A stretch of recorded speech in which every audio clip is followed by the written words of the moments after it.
and welcome to February's featured author interview. Barb and I are thrilled to welcome Embassie Susberry to the show today, and she is the author of the upcoming paperback, it's already an ebook, release, codenamed Butterfly. So welcome, Embassie. Thank you for having me. Oh, we're so excited you're here. So tell us a little bit first. We're going to talk about your release, but tell us about yourself first, because your bio is actually very interesting. So I am somebody who has always wanted to write. So I knew it in high school, but I come from kind of a family that very much values education. So it was kind of like I could not just say I want to be a writer. I had to have a backup plan. And so for me, that was law school, which now I'm like, that's not a really good backup plan. But I went to law school, became a lawyer, practiced for a number of years, and I just recently switched to higher education. So I'm a counselor at a law school now. Oh, very good. Very good. So that's your your sort of your personal life or your non-writer life. So we were talking just before the show that you've actually, while this is your first traditionally published book, you've actually written a number of books that you've self-published. And so what prompted you to make the switch? And can you tell us a little bit about those books? Yes, so I started writing my first book, I want to say freshman year of college.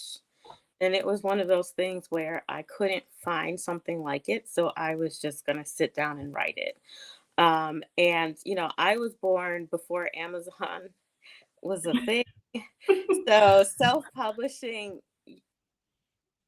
Oh, we lost her. Oh, you're back. Oh, there we go. So self-publishing kind of had a negative stigma. It was definitely not something I wanted to do, but I went to a number of writers' conferences and was pretty much told, like, nobody wants to read books with social issues, which at the time was not how I thought of my books. Like, I thought I was writing a romance novel that just so happened to be in the, it was historical. So of course there were like these civil rights issues, but I wasn't thinking of it like that. But that's what I was told. So I wrote that book. I wrote a couple other books. There was like this lady at my church who knew about it. And in 2014, she was like, just self-publish. She's like, it's time, just self-publish. So I just went ahead and started self-publishing. And it was literally, just because I wanted to tell a story and put it out there. People would ask me for years, like, are you making any money? And I was like, sometimes I can put gas in my car. No, I'm a writer. I don't make money. But, I really did do it because I love to tell a good story. And, it's taken off to be a little bit more successful than I had anticipated. So I got to tell you, because Donna and I, and actually another friend of ours, Renee Ryan, who started the show, we have been lobbying for a book about Josephine Baker for years because we couldn't figure out why no one was writing about her. Like, there's all these great World War II books and not a single person wrote about her, which is kind of like in real life, they took forever to recognize her contribution. So what led you to write? Finally got somebody to do it. We got you to do it. So what led you to do it? So I wrote Josephine Baker at the request of my publisher. And I think it came because right when I got this request, I had just finished a World War II series. And, both of my parents are veterans. My grandfather was a veteran. He served in World War II. And so we've always watched a lot of documentaries. We love learning. And we would watch these films and there would not be a single Black American in there, like not a single one. And in my family, like, they served. Like, I know they were there. And it was just driving me up a wall that I would watch watch Saving Private Ryan. There's nobody of color on that beach. You watch Band of Brothers, nothing. It was like, okay, fine. So I'm going to write my own series honoring these men who were there at that time. So I wrote that whole series. And then I got an email from an editor asking if I would be interested in writing about Josephine Baker.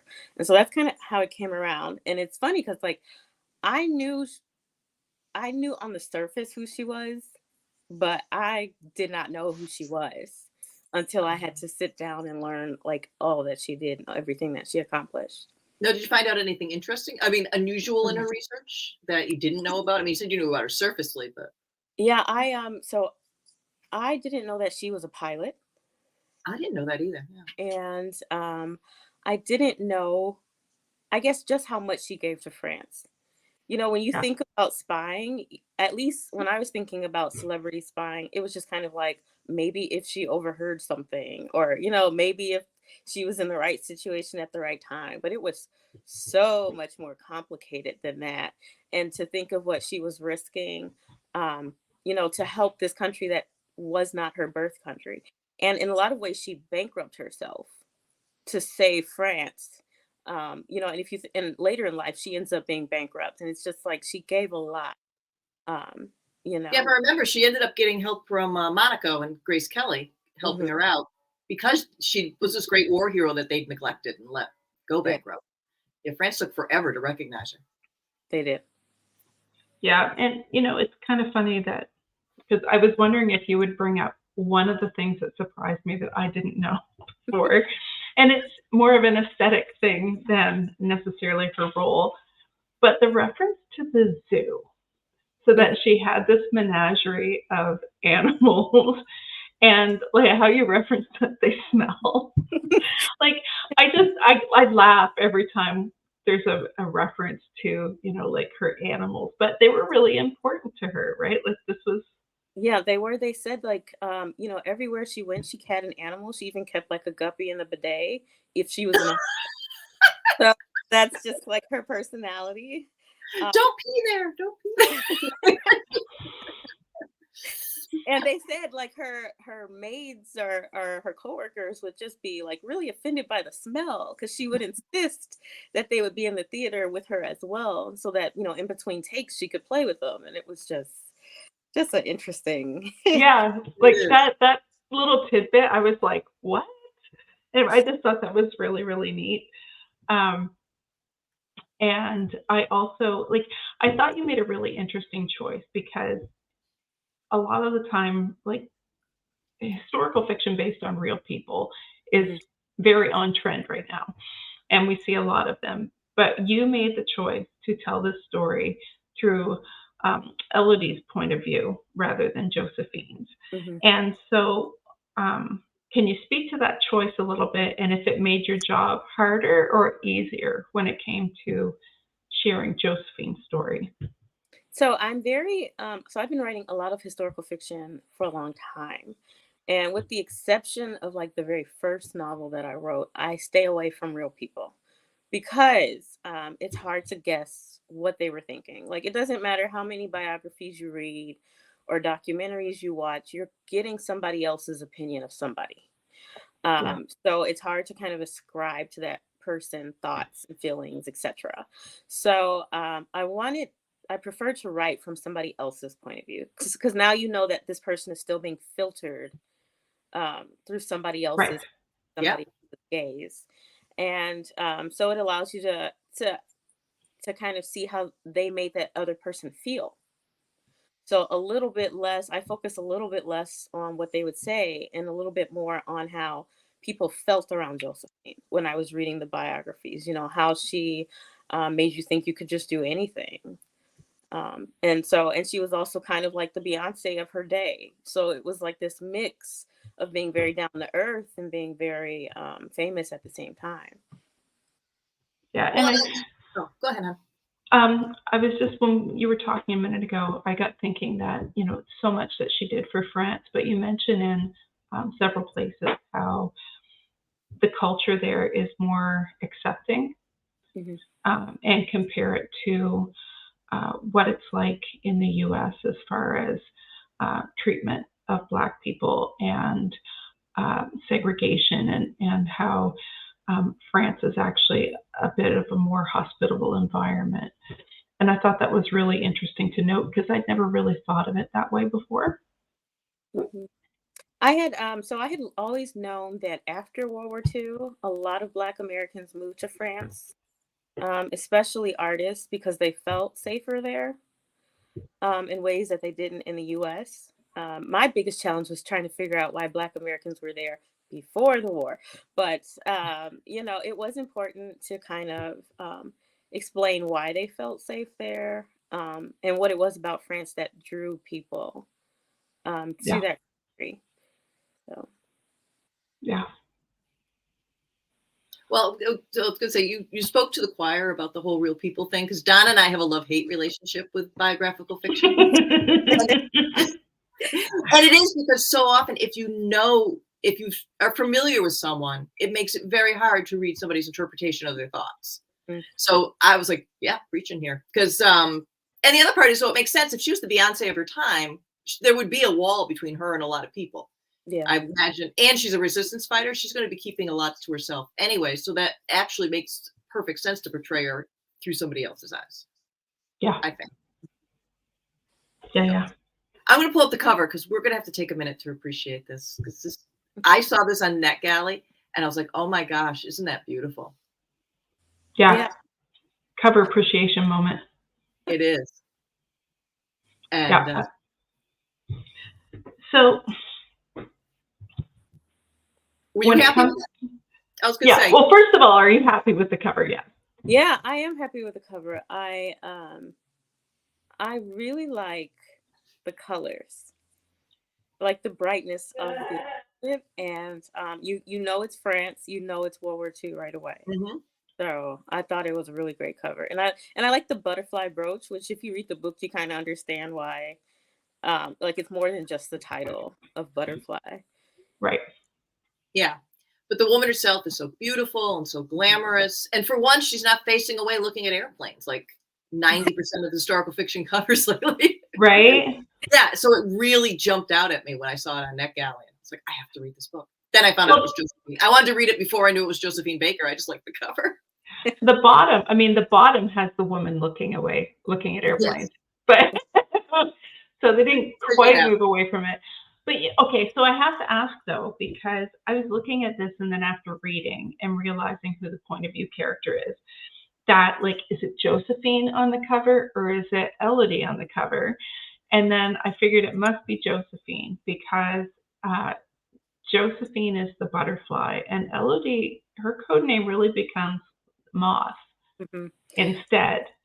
And I thought it was really, really, that was a really great way to come up with her code name, because where Josephine is so bright with vivid colors and she's very outgoing and she's glamorous, and so that suits her. And then Elodie is much more quiet, a little bit more reserved, a little bit shy. Like she adopts the persona, but it really is like light and dark with the two of them.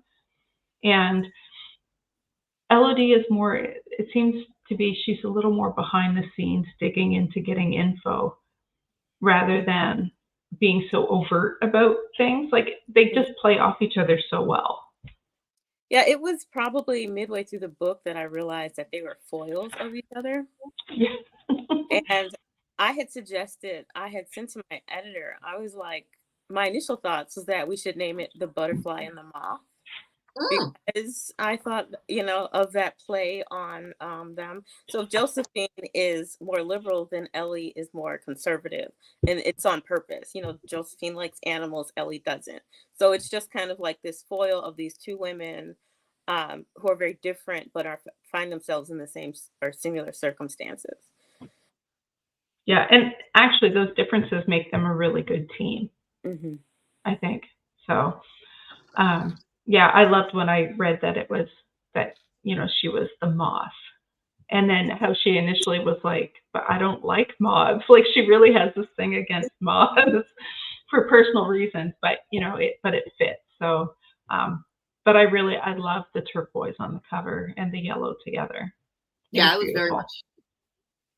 So what is next for Embassie Susberry? So I have been asked to write about another historical figure. Yes, I'm not going to give out that lady's name, but I will say she's an athlete. So it was another, anybody who knows me is like, Embassie is not an athlete. So in a sport, I I had to learn the sport. Well, you weren't a spy either. I mean, that's Yeah, what research there you is go. for, right? right. It was interesting, but hopefully the plan is hopefully that'll come out this year. So Oh, very cool.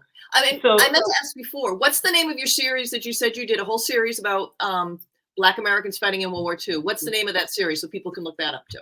so it's called The Lost Boys. And I've read enough historical fiction that whenever you write like a series about World War II, it's always like Four Brothers or something like that. So I wanted to kind of take that idea and flip it.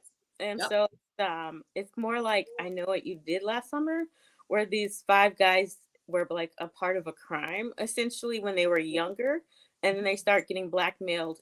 And because of the crime, they're forced to separate, but they start getting blackmailed while they're in the war. And in the last book, when they come home, they have to figure out who is blackmailing them. And so you kind of see like Oh, you see beginning of the war, during the war, and even some of the effects, after the war, of who they are now. So that was kind of my approach in writing that one. So it's called The Lost Boys. Ooh, we'll So, have to like, link that on Facebook. 'Cause I think there's a lot of people who want to read it. each story, but then like a series arc of the blackmail. Yeah, so you get in the first Ooh. couple of books, No. it starts in like the 1930s when they're young, and so you Yep. get little snippets of what happened. And then at the end, they put it all together for the reader to figure out who's the one blackmailing them. I like that. I do too. And you don't see a lot of series in historical fiction, so that's really great. Well, that's why, when you're self-published, you can do anything. Right? Yes, true. Right? So you can't tell us who the historical figure is. Can you give us a time period / decade? Yes. So this is a person similar to Josephine Baker in the sense that, like when they asked me to write about Josephine Baker, she spied for France for many, many years. I had to pick one to write this book. Right. So this person was an athlete from like the 1940s to the late 1960s. She had Okay. an incredible career. But I'm writing around 1956, 1957. So Nice. That's Okay, so now everyone's going to Google it. Yep. We're all gonna go. And the other thing too is I was just in a workshop where they were saying that some agents and an editor were saying that 50s is starting to become a really popular time period. So that's awesome. You're going to be trendy yet again. I hope so. With the 50s, people are still living. My dad was born in Yeah. I try not to, when I write these books, I always kind of vet them by my mom and even my older aunt, because, there are things that I miss and I mistake, and they may not have been born in that time period, but they're a little bit closer to it than I am. So it's, it's always helpful to have somebody who can kind of read for those kinds of issues. That's true. Well, my mom was born in the 30s, so yeah, my mom was too. Yeah. All right. So before we wrap up, we have a very important question. Okay. We ask every guest this question, and it is, what are you reading right now? So right now I'm reading The Covenant of Water by Abraham Verghese. So it's like every few years I somehow manage to circle back to novels that take place during India's colonization, and this is one of them. So I'm really enjoying it, and just kind of, I have it on audio, so it's just kind of like a really good thing to listen to as I go throughout. But I don't read as much now that I write. It's hard, isn't it? You're not the first one to say that. Yeah. Yeah. When you do you not like to read historical fiction? Do you find that it like muddies your voice, or? No, I would. So I'm a romance reader first. Okay.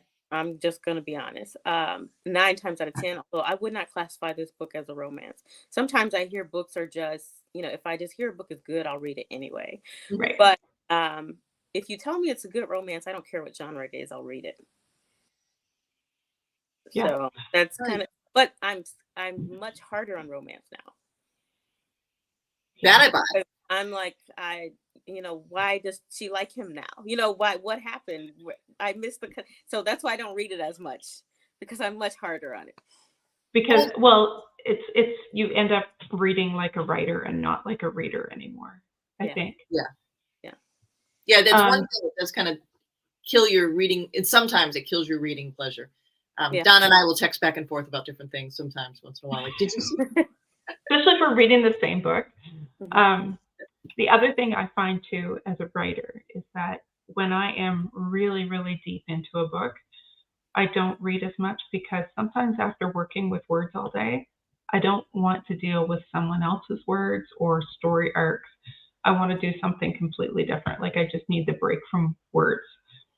Yeah, go ahead. I'm sorry. No, I'm done. K-dramas actually fill that hole for me. So it's like I get romance, I get a story, and a part of my brain can shut down, so that I can still partake in that while also writing at the same time. Yeah. You're not the first author I've heard say that either about K-dramas. No, more people have told me to watch K-dramas, and I haven't done it. We don't have a lot of streaming channels because we're cheap, but I'm going to be blunt. We're cheap, but I've been told that I have to at least try one that I don't know what I'm missing. So yeah. So Barb, what are you reading right now? Oh, good question. I just finished Sisters of Fortune by Anna Lee Hoovers. Yeah. Yeah, by the Titanic. So I probably am going to pick up. I went to the book signing, so I have AJ Finn's latest, which is End of Story, and I think I'm going to read that because it's a thriller and it looks like it'll be a quick, absorbing read. It'll get me through the weekend. So I think I'm going to do that. A little palate cleanser for you. Palate cleanser. Once in a while, I need to break up fiction or a thriller or something like that. Yeah. And I'm starting Can't We Be Friends, the new one by Danny S. Bryson and Eliza Knight. So I have an arc of that. So I think that's what I'm going to start next. So all right. Telling me I should have read that instead, but oh, you have time.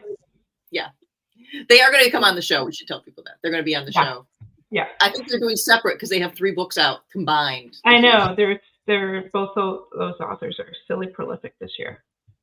So yours is supposed to be out later this year. Do you have an approximate date? Around July. That's what I was told. These things have a tendency to move, but I was told around July for this one. Okay. Because we'll keep our eye out for it.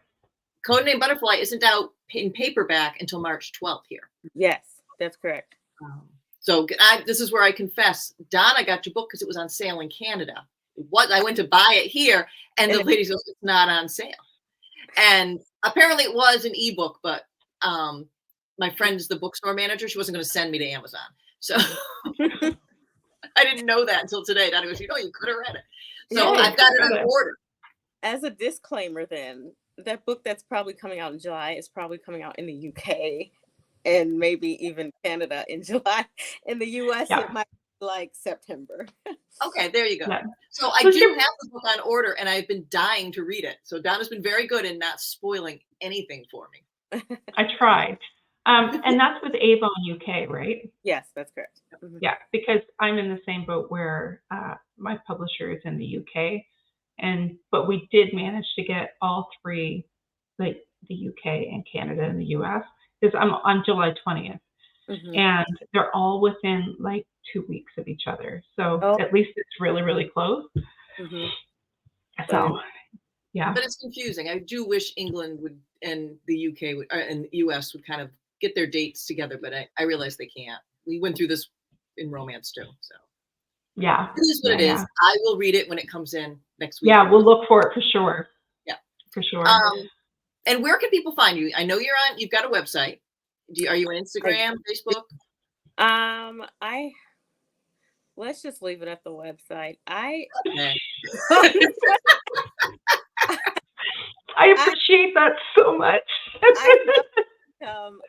I Twitter a X account, but I don't really use it. I don't know if that's like the lawyer in me. I'm very careful about what I put on the internet. Very smart. So I just try to leave it at the website if I can. No All right, problem. so We will link what's the the website. URL, Embassie? So it's just embassysusberry.com. Love it. Very easy. So, all right. So we will put up the links to your series, to Coakley and Butterfly, which everyone's going to go buy on March 12th. And get your website up there. We really are glad you came. I know we had a little logistics thing trying to work out with your day job, that small little day job you have. Yeah. Well, thank you for having me. Yeah. So what's coming up for us next, Barb? Next time we have The Phoenix Crown, where you and I have to read that by Kate Quinn and Jamie Chang. Yeah. So I'm looking for that. And then right after that, I think our March guest is Sarah Ackerman. It is. Oh, the uncharted flight of Olivia West. Sarah Ackerman. That's pretty cool. Yeah. And so our next book chat is March 12th. So people have some time the same day that your book comes out. What a Yes. And so people can grab the book and read it. I'm sure people have already picked it up because, hello, Kate Quinn. She's an auto buy for so many. So we'll be talking about that. That's it. And our fingers are crossed that after reading this one, you'll be an auto buy in July through September when the book comes out. I'm super intrigued now because I'm finding there's a lot more sport books coming out with like the 1936 Olympics has been popular with some authors, and so I'm actually pretty jazzed about that. Yeah, I learned a ton. So, that's the thing about being, I think, a historical writer is that you have to enjoy learning. Yeah.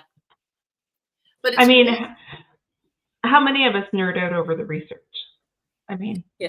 That's true. But there's so many people that we never taught about, and things were never taught about that you find out, and then you learn by reading historical fiction. And I think it's so cool. Yeah. Yeah. Well, thank you so much for joining us today. We're really glad that you could make it. Thank you. All right. We'll talk to you later. We'll talk to you soon. Bye-bye.